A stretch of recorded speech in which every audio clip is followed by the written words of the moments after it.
Hello, welcome to this video. My name is Allie with A. Marie Speaks. I wanted to put out this kind of preliminary video introduction, or if you're not new to my channel, then it'll be sort of a reminder, kind of return to this concept. I was going to say recircling, but that's kind of redundant. But I find there's so much going on in the world that it's important to kind of reassert certain standings and certain fundamentals before approaching other topics. And in the coming weeks, I'd really like to bring forth some new meditations, some new systems work for all of us. I think it's a really great time in the world to, refocus on, again, the self, sovereignty, and service. Not service to the self so much as a negative aligned service, but good service to the self where we honor ourself as all others and as source creation, right? And in order to do that and understand this good work, there's a couple of points that I just am hoping, especially if anybody newly finds this channel. Here is April 13th, 2026 today. If you are not familiar with my content, then some of the things that I talk about could be easily misunderstood or not understood at all. So with hopes of having this sort of introduction here, I'd really like to first and foremost speak about organic versus inorganic, all things. And along with that, to speak about how and why we have this differentiation of organic and inorganic, and what that really means to us as organic beings. And to me, as my own personal self, where here on my channel I'll just be speaking from my heart, and so I'm hoping others to understand where I'm coming from. The body is a metaphysical concept. What do I mean by that? It's larger than physicality. It has physical proponents to it, but that's not the only processes and functionality. And sometimes we can get very wrapped up in physical, material things that have tangibility to them, right?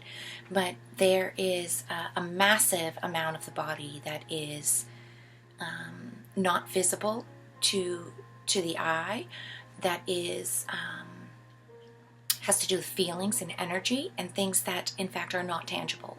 They don't have a material representation in this kind of manifested physicality.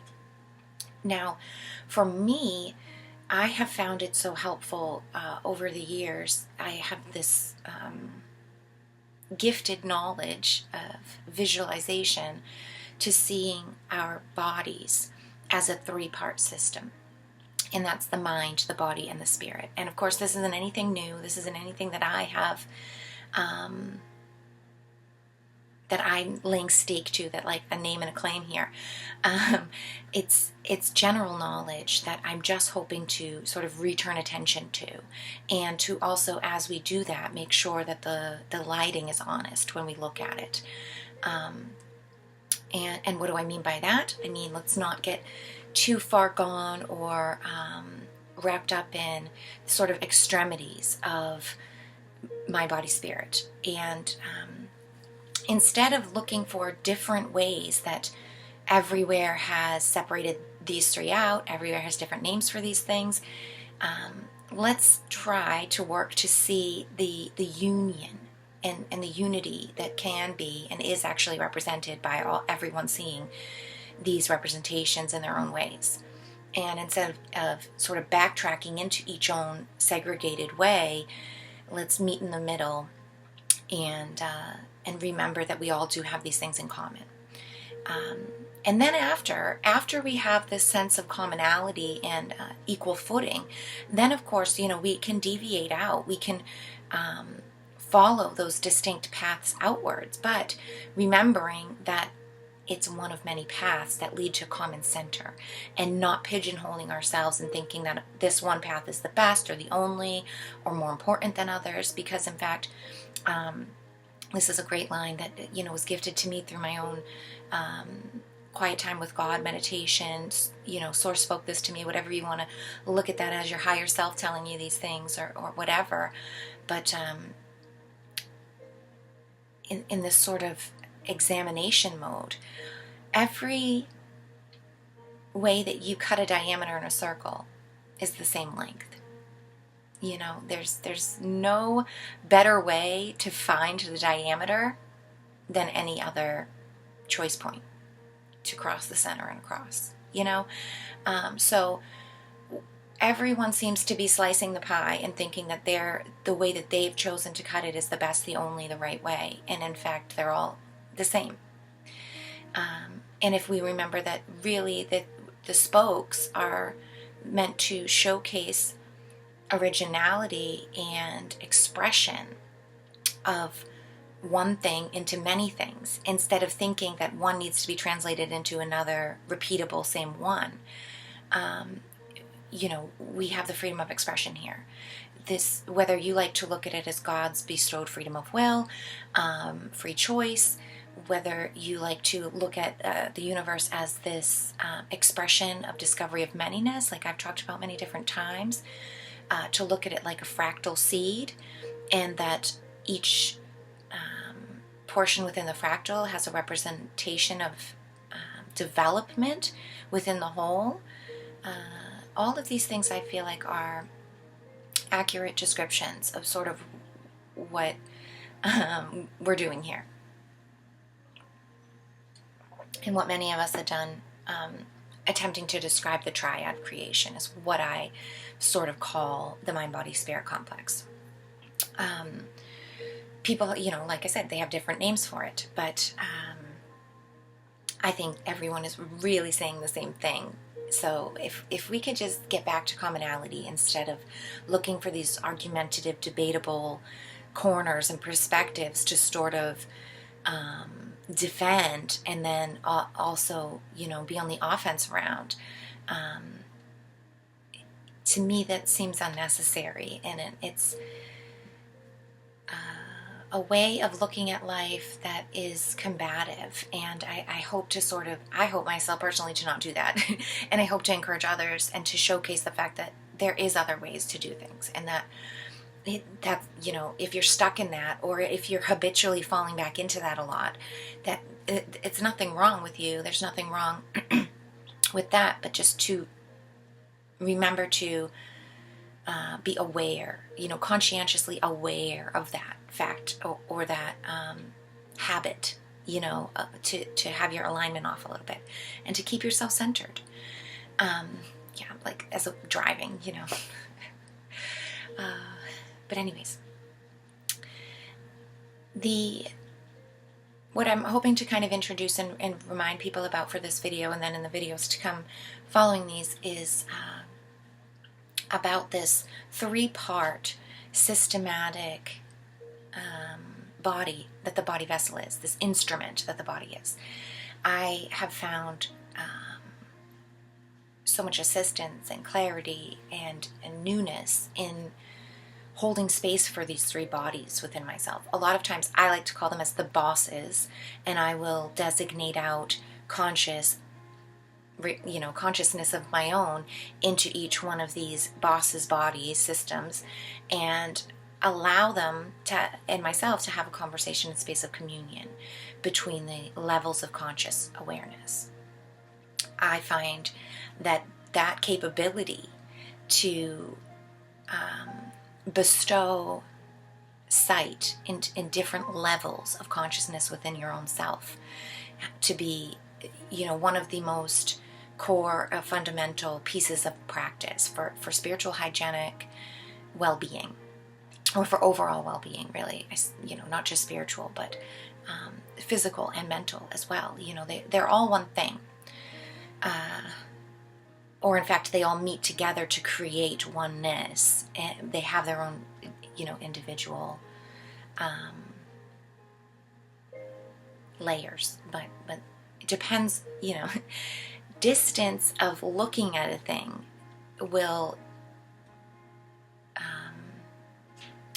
determine what you see and how well you see a thing. So the farther away you are from a thing, the more blurry it is, it presents a different view of itself from farther away versus getting closer up. So that goes along with the body too, as well, and the conscious levels between yourself, Now, for me, the state of meditation or quiet contemplation really is necessary in order to learn and listen and really break down and apart the portions of the self in order to learn the language, watch the processes, and sort of learn the role of the observer. A lot of people talk about the role of the observer in different sections of traditions in the world and cultures and stuff. I personally use this sort of vision of a lens, like a microscope and a telescope kind of option, with the role of creator consciousness, to use that role of the observer to not just look at from a fly on the wall perspective that's detached, but to really be able to dive into it on a personal level and become a part of that scene. We do have conscious capabilities to move our consciousness into these different levels and layers.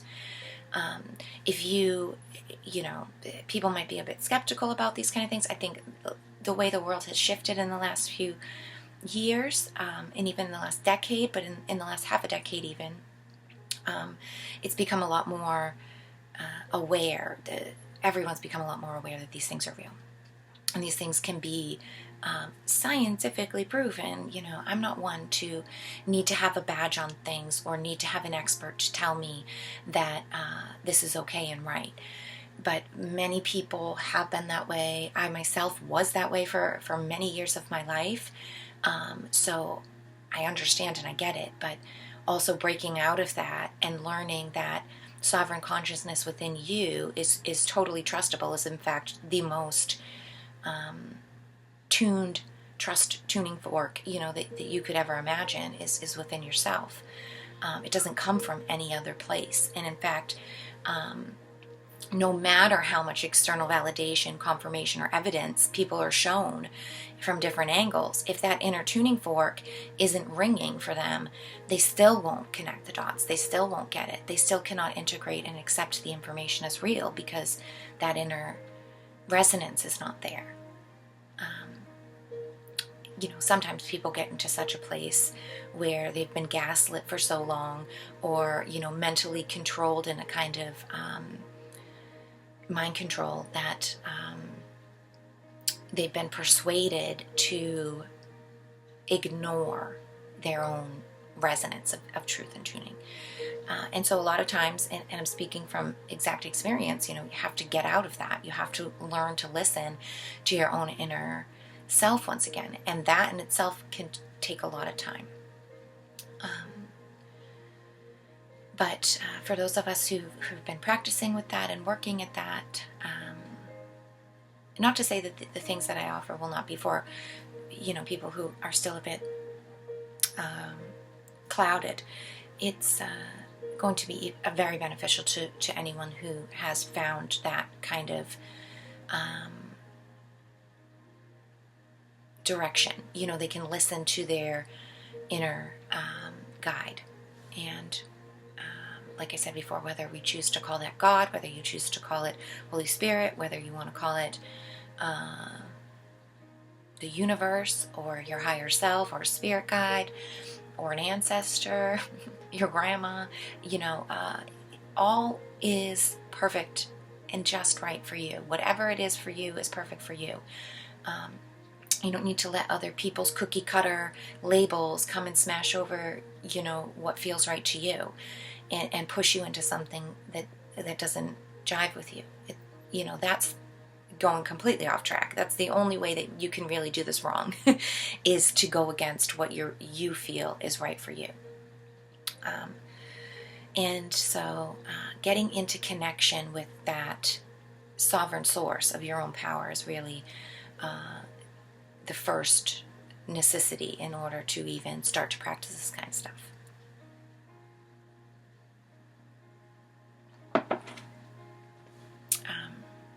I will, and I have before, so if you're interested and you feel like you're in that kind of place and space, I have on my present channel, Emergency Speaks 2, but also on my old channel, a couple of different meditations that are geared towards this kind of listening to the heart and uncovering it again within yourself, and how you can develop that kind of exploration for yourself to get yourself there.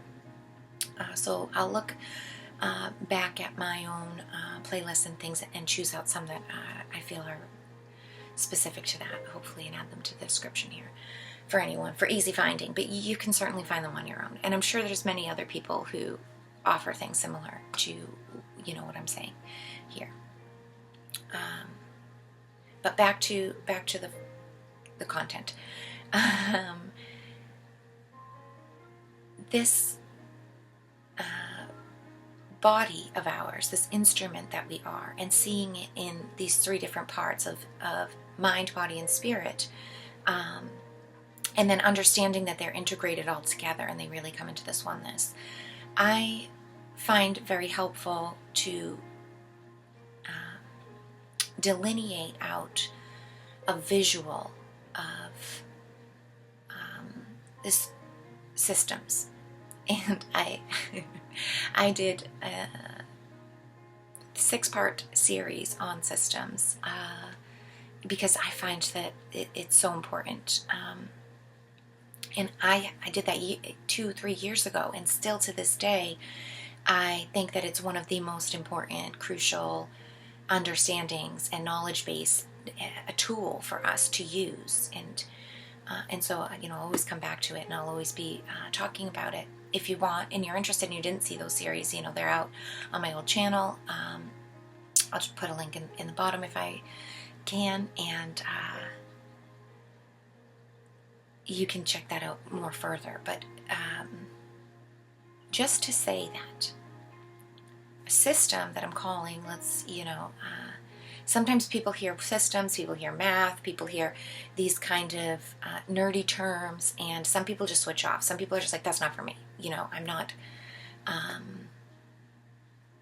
that kind of person. I'm more creative. I'm more, is it left brain? Right brain versus left brain, whatever. I'm not that type. I'm not a type. I'm sort of more, artsy or whatever. This systems really is actually, for all types, and it involves a lot of creativity. It involves a lot of imagination and artistic expression. So not that if you don't have that you can't get into it either. I think the verbiage and the systematic kind of organization of it all is a good middle ground for anyone and for everyone to be able to come together and bring all things together. Because the systems breakdown in the outline, the structuring, it gives a guidance, but it asks us, each one of us, to only use that like a template and then to make our own design of it. I've used this example 100,000 times, but I'll say it again, especially if anybody's new. It's like a pattern of a jacket or a shirt or pants. Excuse me. Say a t-shirt even. The same pattern of having a neck hole here, of having seams with the shoulder, of having this sleeve length, of having the body of it. That's what systems is. That's what understanding mind, body, spirit complex gives us. This template, understanding, like I've said before, the torus is a 3-part system.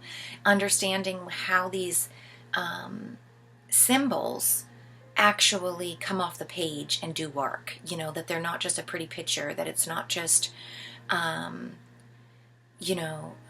cute symbol or cute likeness like mind, body, spirit and the Holy Trinity and male, female, or mother, father, child is more what I was thinking about, or, external, internal, and flow, like I talk about, or masculine and feminine, and then the interchanging exchange between the two, or mind, body, and spirit, all of these things are the same. All of these things are representations of a templistic generality that then each of us as individual expressions, we get to tailor fit. You get to design your t-shirt. You get to say, oh, this neck, I like a neck like this. I like a V-neck. I like shorter sleeves. I like longer sleeves. I like a tight fit. I like a loose fit. I want this on it, this color, this fabric. There's endless alterations to be made to the t-shirt template, right? And so systems work, and the tower, the energetic tower that goes along with what I'm going to bring forth with the more meditations and stuff, is like the tower is how we can implement systems through the body vessel and through all of the anatomy of that's included, and really actually give each section their own layered consciousness and availability, just like to give mind, body, and spirit their own boss and their own layered aspect of work to be done, their own language or portion of their own instrument in the orchestra. Each level in the tower of your body gives those sections their own individual workings. And so, especially for those of us who are more creative or more inspirational, in imagination space, we can kind of fly off. If you're untethered and you're expressive, you can just kind of roll with anything and all of a sudden be like, oh, wait, what was I doing? Oh, these great other ideas were there. I forgot all about them. You can get carried away, and or you can feel like up against 100 different things and you don't know where to start. And even though you have a lot of great energy and ideas, then it can become almost chaotic or confusing as to where to start or how to keep going. Right? So having this kind of structure of a template of understanding, well, it has to have sleeves, it has to have a whole neck, it has to have a body area, it has to have a front and a back. That gets people going. That gives people more tangibility and structure in how to get going. So the tower, the anatomy of mind, body, spirit, and of our body vessels is really that structure that then we can all take and individually tailor to, suit our own productivity, and to go inwards and to really find out where incorrections lie, where improper usage is happening, where all this kind of, maybe there's faulty mechanics, maybe there's, mind control mechanisms at play that are forcing bad behaviors or habitual things. Or even when you want to integrate new things or find things that work great and be able to echo them into other areas because they work great in a certain space, that they could also be of use somewhere else, right? So having a kind of blueprint to work with as we go into states of meditation, as we after going into states of meditation and segregation and learning about that, then comes the portion of breaking out of isolated practice and doing it in real time and doing it in the real world and attempting to create meditation while a meditative space while interacting with others, staying in the heart center and being fully activated in all of your floors and everything in your tower, so to speak, and then going throughout your day that way. Being with the mind, the body, and the spirit, each one of those bosses, as you walk across a room. you know. And I can remember a couple of years ago when I first started this kind of exploration and practice within myself, that was huge, you know, for me. Bringing the three together, the mind, body, and spirit bosses together in my every moment, you know, in my waking times, and it just throughout the day, instead of just in these kind of portions of dedicated practice. So it's a long run, and it's just like a marathon. It's so helpful to have those markers, those kilometer markers or mile markers. Not just the arrows that tell you where the marathon is going through the town, but also how long you've been on it, how much is left to go, kind of. You know, and not to say, and we'll put a finish line on it because it's never ending, but that realization also comes longer along the ways, is the not looking for the ending of it anymore, and understanding that it's just concurrent. But that can also be a little bit exhausting, and can cause a bit of what's the word? I want to say like defeatedness, but that's not even a word. But that feeling like, oh, you know, that you'll never be, you can feel defeated kind of by that, by seeing what you're up against. So we don't look that far at first. Just do what's in front of you. You know, one foot in front of the other, and you get there. And now I've talked for way too long. I wanted this to be a quicker video, and now it's almost a half an hour. So thank you if you have stayed with me for this long, for this kind of lengthy recap and foundation building. So just to give, for anyone with ears to hear, and you know, you can, if you get it, you get it, and you can run off with it. You don't even really need further videos from me or specific meditations, because you can full on create your own, and those will be even more impactful than anything that I could bring forth for you. You know, the meditations that I bring forth are kind of be at my level, and sort of, whether I like it or not, focused and expressing through where I'm at, and things that are pivotal to me in my own system, in my own production, and where I'm at. Although I do work and hope to cast as large of a net as I can. You know, but it's inevitable that it's personally cast by me, so it's going to have my own imprints on it. But just for anyone who's interested and can understand and grab at these things right now, if you've already had some different exposure bits or done some different work for yourself, I'll give this little recap here at the end, and then I'll leave teaching directly for later. The body is a torus. It's actually made up of infinite layers of toroidals that are almost like those Russian nesting dolls that sit inside of each other, except for the fact that the dolls make the container, and they don't touch each other. And the tiniest doll doesn't have an impact on the outer shell doll, whereas our body vessels, our toroidals, they do. There's an interconnected, invisible netting that is transmission of language, energy or light, whatever we want to call this, reverberations, that they do actually have an interconnection there. There's this sort of metaphysical, invisible, etheric, whatever we want to call it, netting that does actually link all from inter to the external. But each toroidal and each layer of consciousness is inside of each other.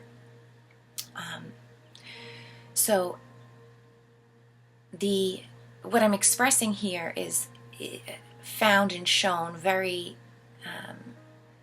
nicely through the torus, which is why a lot of times I'll teach the toroidal and the torus and break the structure down to showcase what's happening, because it's an ever-flowing movement of exchange between external and internal systematic structurings, and these two sort of more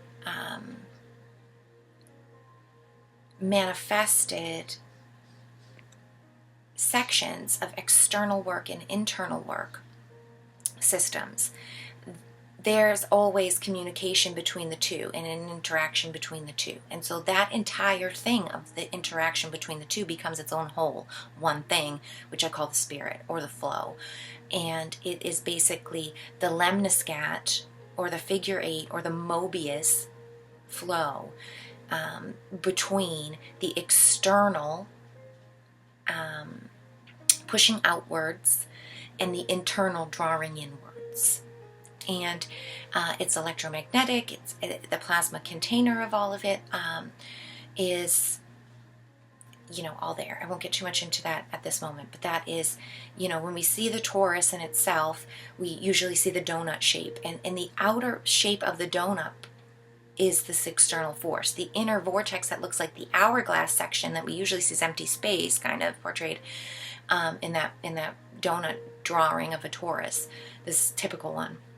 That inner vortex space is the inner systems, and of course then the movement through is the flow. And a lot of times it gets like this, like it's just doing this, and that's not at all true. It's actually doing a figure eight in frontwards, backwards, every direction. Just like I said at the start of the video, a diameter in a circle is the same no matter which way you cut it. The lemniscatic flow through the toroidal is actually circular. It's actually in every direction happening at all times. Just like the external and the internal systems are circular kind of in themselves, as that it's 360 degrees of expression of information pulsates sort of out or draws in versus internal and external. But that it is all encompassing is the kind of thing I'm trying to get at here. So many things trying to compact themselves into a simple explanation, which I find beautiful. When you understand the simple explanation and the symbology with the simple explanations, it's like when you've already read a book and you just see the cover of the book, you know the whole story that's in there, sort of. At least the highlights and the plot points you remember. You might not remember verbatim every single conversation that happens in the book or every description, but you know the whole by looking at the book. So just like the circle, actually, and I talked about this, about how numbers, we'll get into that a little bit later, but how all is one contained in the one circle, the one dot. This is it, because you're so far away from it, it looks like just a little dot, but the closer that we get to it, the more details arise out of it, and then it turns out, wow, it's actually tetrahedron. It's actually like a multi-dimensional, beautiful structure, geometric, and with angles and definitions, and yet it can just look like a circle. It can just look like a lemniscat. It can in fact look like the Vesca Pisces, the Venn diagram.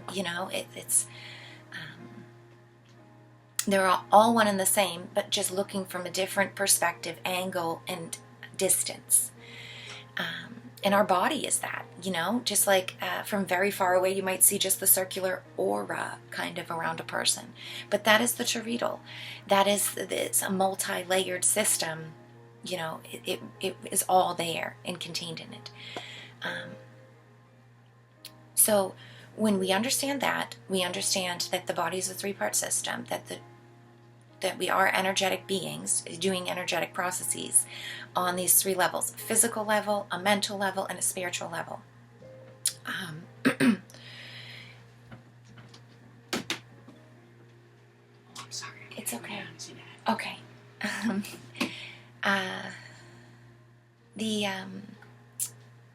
Sorry, I don't have pause on my recording, so we're just gonna go with it. And I kind of just lost my space. My son's in here. But this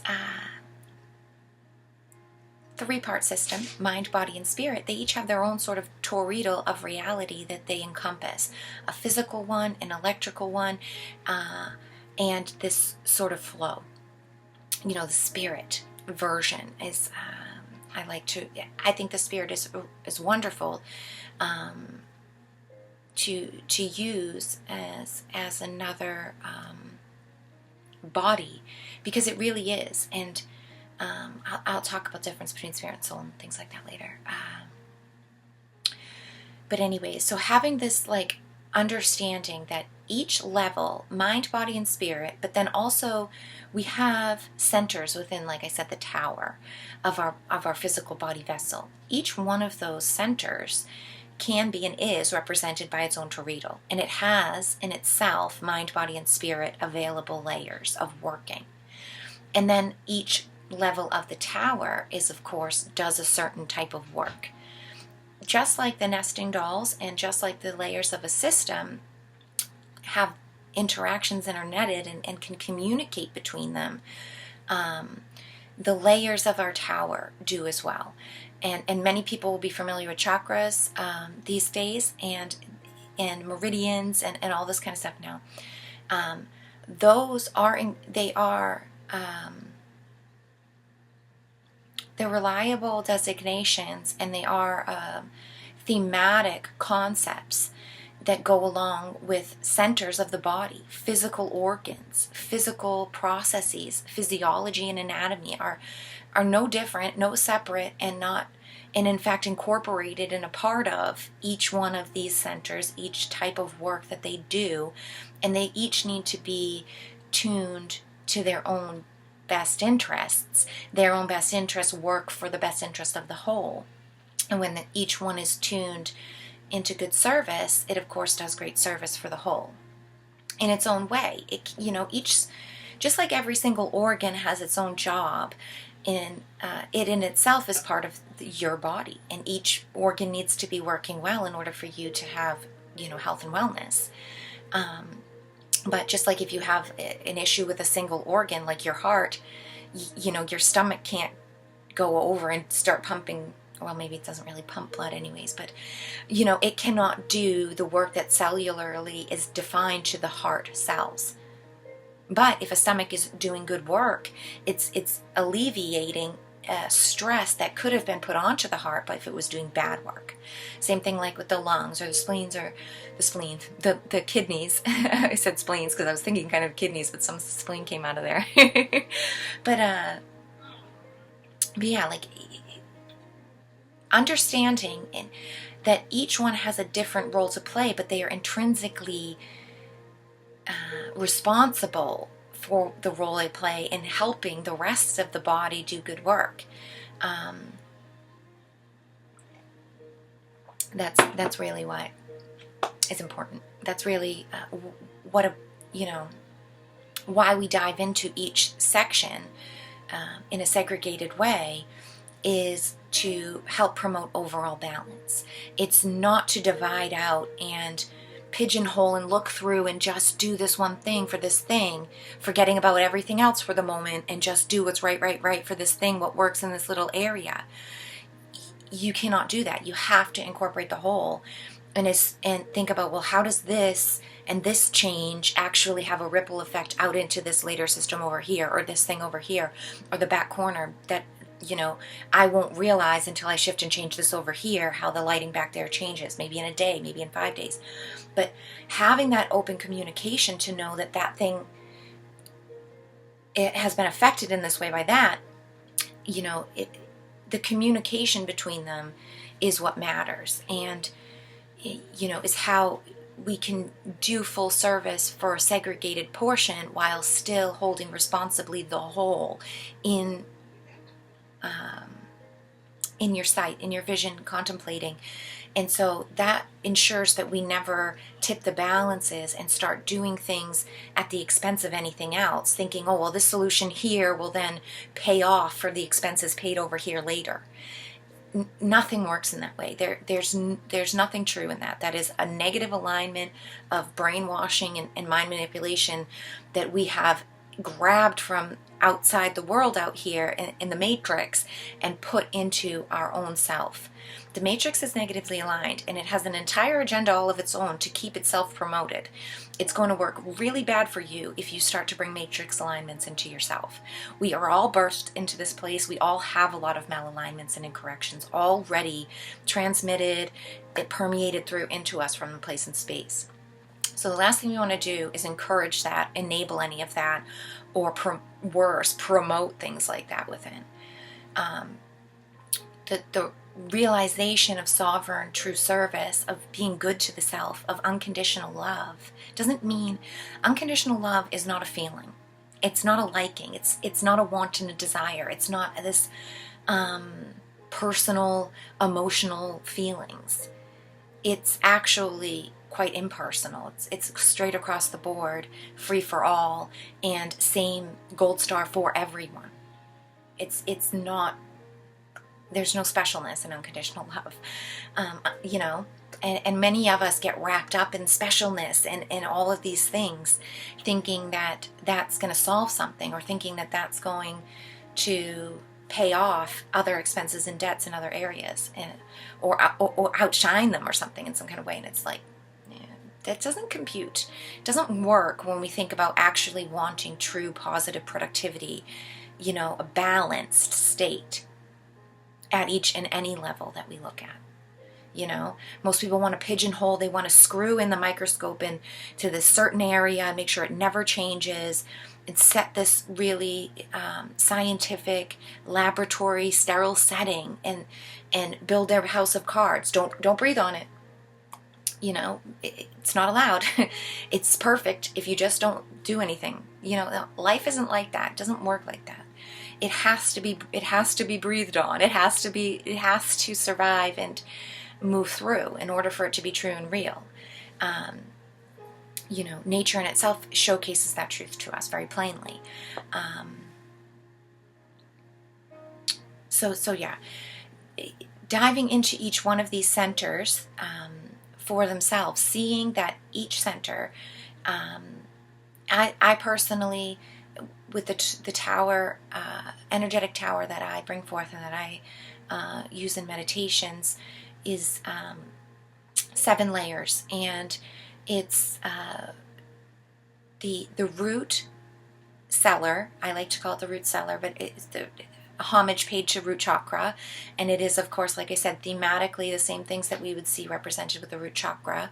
The root cellar is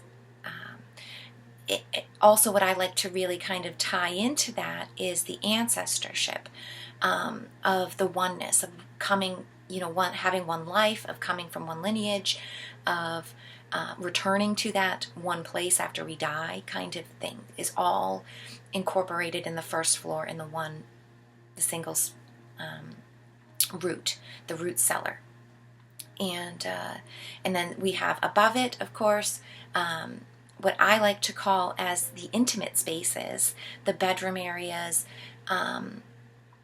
and those places that are like workshops, art centers, those kind of gym areas, those kind of places where we express ourselves in very personal, distinct ways. And they're a bit private. They're those kind of things that are our own personal likenesses or desires that we don't just let everybody into, you know. They're special to us, and that's the sacral chakra, of course, and it you know, has to do with sexual energies and reproduction, and it has to do with those organs as well, and it's right above the root chakra in the body space, in the physical body space. And then above it, I have what I call the home office, which is the solar plexus. It's the boss kind of area of us, the power section. People will represent it with the ego a lot of times. And that is the solar plexus, the stomach area.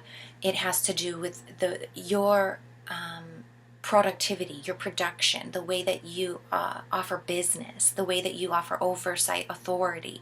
It doesn't have to be that you actually have a business, you know, or that you're a CEO, but you're the CEO of your life, maybe of your family, you know.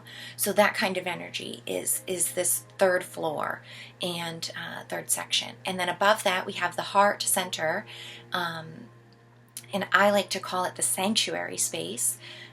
Sometimes I call it my heart-centered palace, emerald palace, or my church.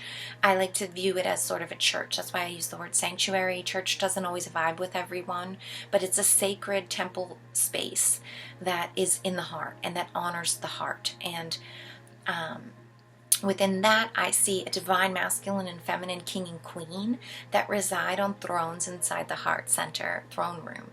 And they, of course, have a perfect inner child, which we'll get into that later, but the inner child resides in the heart. And so much is actually, the heart is the center, and it's the center of the toroidal. It's where this 0 point of the torus resides and sits within us, and it's the portal of this lens of the creator that can dive in and out. I believe it rests in the 0 point of consciousness. And I'll get into a little bit more in depth on that later. But above this, above the heart center, we of course have the throat chakra in the throat center. And I see this area as, and of course I got a little away from the organs, but the heart organs, the lungs and stuff have to the heart center. And of course we have the throat and the lymphs and in the throat center. So the throat itself in the tower view, the view of the model that I use, is like the walkways, the porches, the sort of balcony space. And I will say, just as a quick, I'm going way too long here. Some people will notice this is like a barricaded soldier stance, where it might feel like those kind of, are they called turrets? Those in a castle where there's this very small windows for the soldiers with their arrows to kind of go through. It might be a bit barricaded, you might notice at first. But it's meant to be balconies. It's meant to be open space for fresh air, for great view, for clear skies, and of course there's colors and everything that go along with this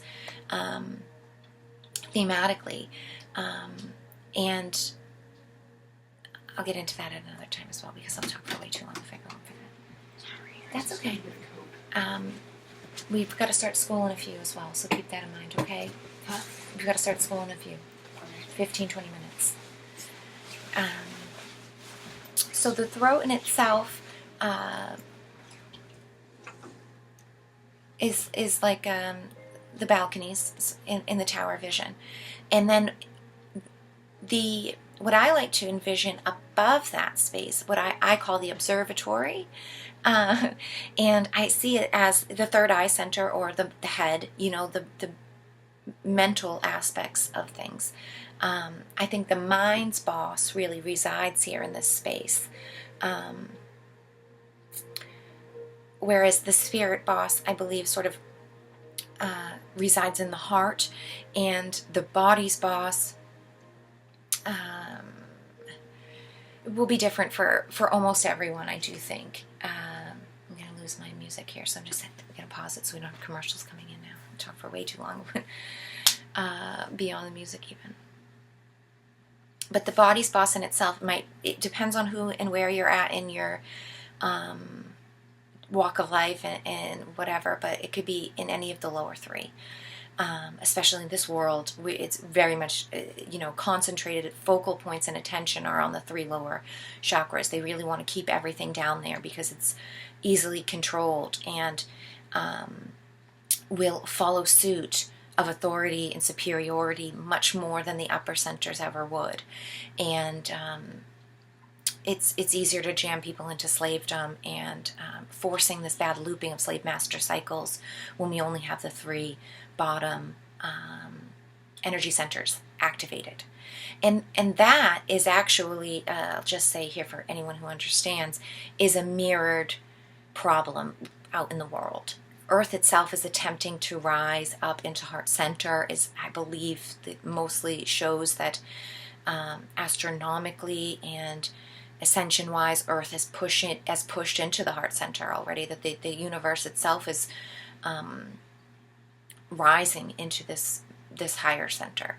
But over the thousands of years that we've been on Earth and that we've been living here and we've been living through this, we've been moving through those lower centers. And so, of course, it seems more compatible, it seems more stable, it seems more correct to have the focus on those 3 lower chakras. But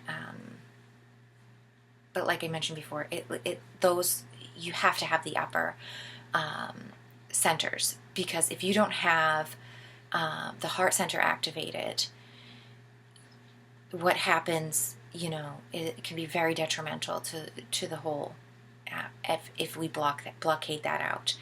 And I'll get into that at a later time, but we really have, if we have hardened hearts, it just gets skipped over, and then the mind will immediately just start concurring with the lower three, and it will just tell the heart to shut up. It will put a manhole cover right over that center, and your throat and your mind will just take control and just start blasting out bad habits from the three lower slaves. And this is how we get caught in bad loops. But anyways, the mind spots, I got out of the observatory a little bit, but the third eye center, I like to see and draw in a little bit more of sort of away from the eastern third eye, and bring in a little bit of the understanding of the western shamanic understanding that there's actually a triad happening in the third eye. It's not just the pineal gland, right? We have the pineal gland, the hypothalamus, and I'm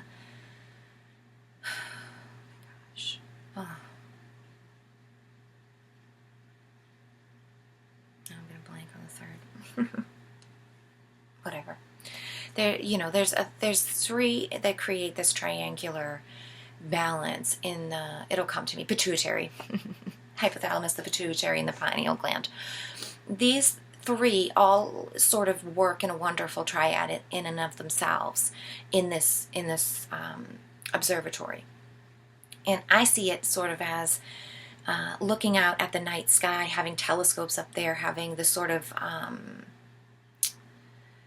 dash pad that would be in like a rocket ship or something, or who's to say about rocket ships if that's real or not, but an airplane or any sort of vehicle that we would be operating, to have that knobs and flashy things and turny things and papers printing out and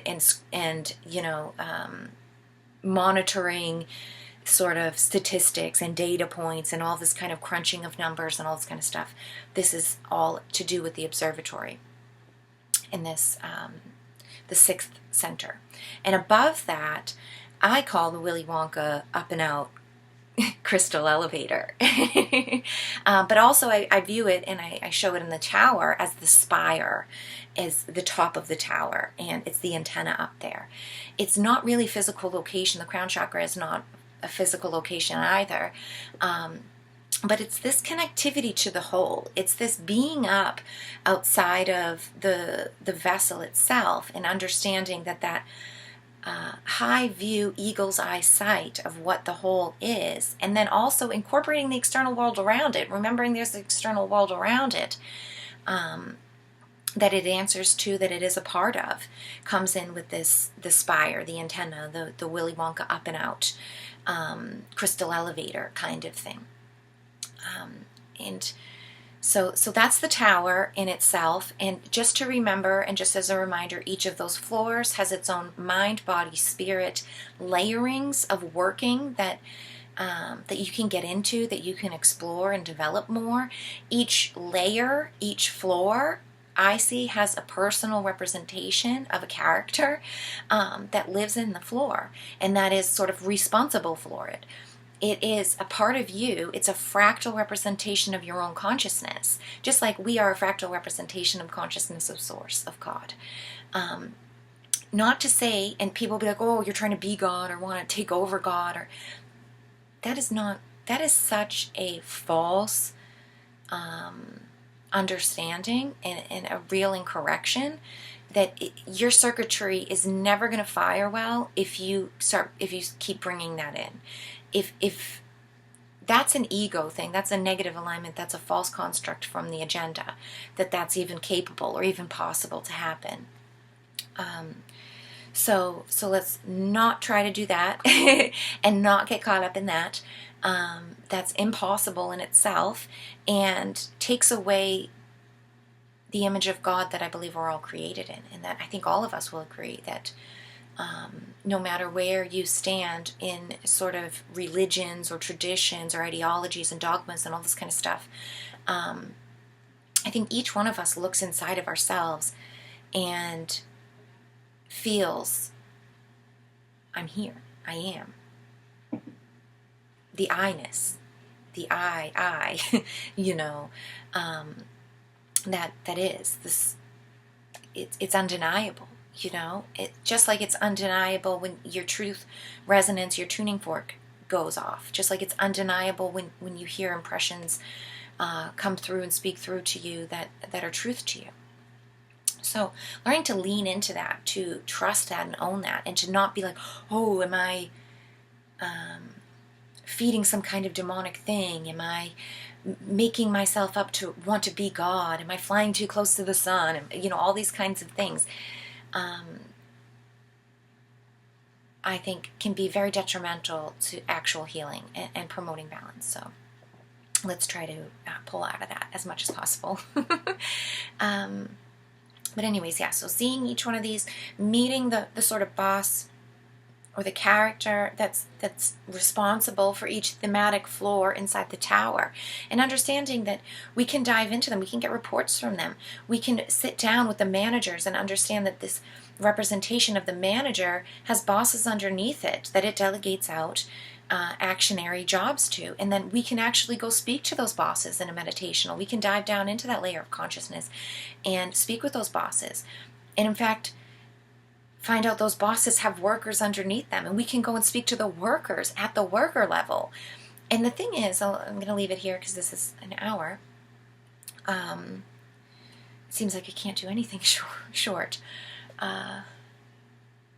But positive growth and true productivity of positive service alignment, really serving the whole, wanting to serve others and to understand what service to others really means, and from an energetic sharing level, is that it's that view of you as your whole you, your CEO boss of the final, you know, we talked about the circle. If we zoom all the way out of all of the tower, all the levels, all the things that make you up, and you're just you can be your CEO head of the whole you.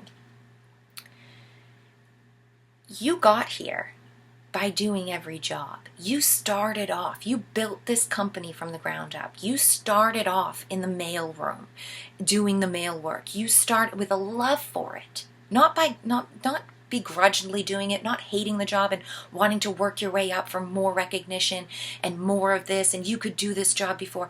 No, you started the business from the very first. You were the single employee. You have done every job and loved it. You've done every job just to do it because it was your calling, it's your desire, it's your business, you know, that you love to do. You sealed every letter with a kiss, you know, every time that you were in the mailroom and sending it out to where it goes. You really had good intentions while doing that. You really loved every time you put your signature and folded that letter and mailed it out. And then you did your job so well that you became promoted to boss. And every worker underneath you, when you were that boss, everybody's had a boss like this who's actually done the job underneath them and gets it and knows the job. And so you're the type of boss then that you treat all your workers well, and you know how to help them do their job well.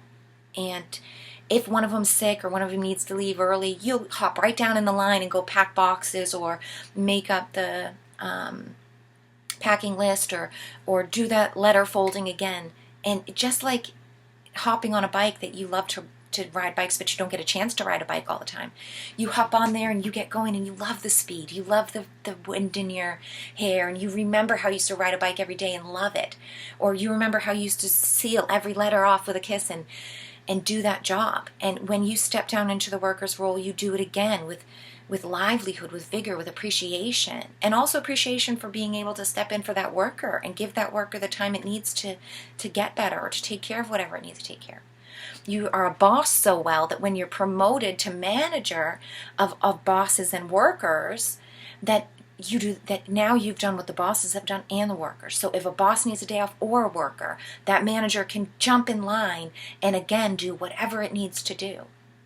Every center works this way. Every time you're whole CEO of yourself, you can jump into your observatory. You can jump down into the solar plexus, into the home office, and do that work. You can get down into the root chakra and be with ancestors again, cook those good meals, do all the work, all the prep work that needs to be done throughout the day, do the housekeeping that needs to be done throughout the day, and love it, because you're a part of it, at such a deep integrated level, versus seeing out there those CEOs or bosses who are just like kind of handed a position in a new company or a place that they didn't actually work to get at, and they don't know the day-to-day humdrum of the underneath of the workers, of the bosses. And when they go down to try to do something, they need to be trained, they need to understand, they see things from their own outer perspective that they bring down into the managers and start trying to change everything because they think they see something differently from outside, although they don't realize things are done inside this way because of other things. We've all had bosses, we've all dealt with people, I'm sure, that are like that try to just insert themselves into something they don't understand and make changes that actually end up to be detrimental or cause more chaos than any help. We don't want to be things like that. We don't want to be boss like that. And if and when, and I'm, speak from experience, that you get down into some of these places that you haven't been in a long time, and you don't know these people anymore, it can be soul crushing. It can be sad. It can be like, oh, I lost contact with people that I loved. I forgot about this. I forgot about this space. Or I forgot how to ride a bike. I forgot how to laugh. I forgot how to get in touch with these things, And it's so important that we allow ourselves that vulnerability and the place and space to do that. Or if you lost the language, it's another great metaphor for this is if you used to be fluent in a certain language and you haven't spoken it for a long time and you go to try to do it again. When we go down as a CEO head and we go into whichever section you're into, the first thing you do is observe and listen. And try to fluently understand what's happening. Try to actually observe the work that's taking place. Not, with fresh eyes, from a standpoint that isn't looking immediately to change or shift or fix or whatever, but it's just to observe and listen. And then the things that want to speak out will come to you and tell you. The worker that's really having a huge problem, when it sees the head of the company is there, it will come over, and it will explain to you the issue. Or you will notice, a backup or a certain thing, and when you go over to it, it will show itself to you as to what is the problem with it, So keeping that in mind and looking always to honor yourself and to do good work internally. Also, finally, I'll just leave this as, this is a great practice that if we develop with imagination and we develop with personality inside of ourselves to offering service to others inside the own self, in this detached external way, it helps so exponentially with others, with the literal other people out there. When you're actually the boss at a real workplace and you've got to go deal with workers, or you're the worker dealing with incompetent bosses, or whatever the case is. These the conversations within the self, the learning mechanisms, the lessons, the troubleshooting actions, they're all tools that actually sit in a belt that you go out in the real world with, and then, oh, you've got a hammer, you've got a screwdriver right here. It's just because you are learning screwing things inside yourself in a certain way, it's not going to change with the motion of screwing a house together out there, or a table, or whatever else you might want to create, like a rocking horse or whatever. Screws go in the same way. So when we practice internally the work, it really does forecast and mirror out into the real world in such tangible, amazing ways. I find it important. It's such important work, and if you've listened to me for this long, then I'm sure you get it, and you find it important as well. So thank you so much if you sat with me for this long. If you find yourself that you like long content and you can listen to me blab on, I have tons of other videos where I've gone on for way too long on topics. So feel free to check out my channel for other content. There's a bunch of meditations already and discovering the tower. I have a whole other videos where I talk about each layer in the tower and go into like colors and themes and furniture and all types of other things that you can work to build inside of yourself to help rekindle your own creative, childlike imagination and help yourself with expressing those kind of things in a practice form. So yeah, if you're interested in that, you can go find those. link some of the things in the description below. Thank you so much for your time. Thank you so much for listening to me if you stuck with me this long. And you can look forward to more videos, hopefully way shorter and more direct, now that I've sort of cleared the air on this topic. So thanks, and I'll see you next time.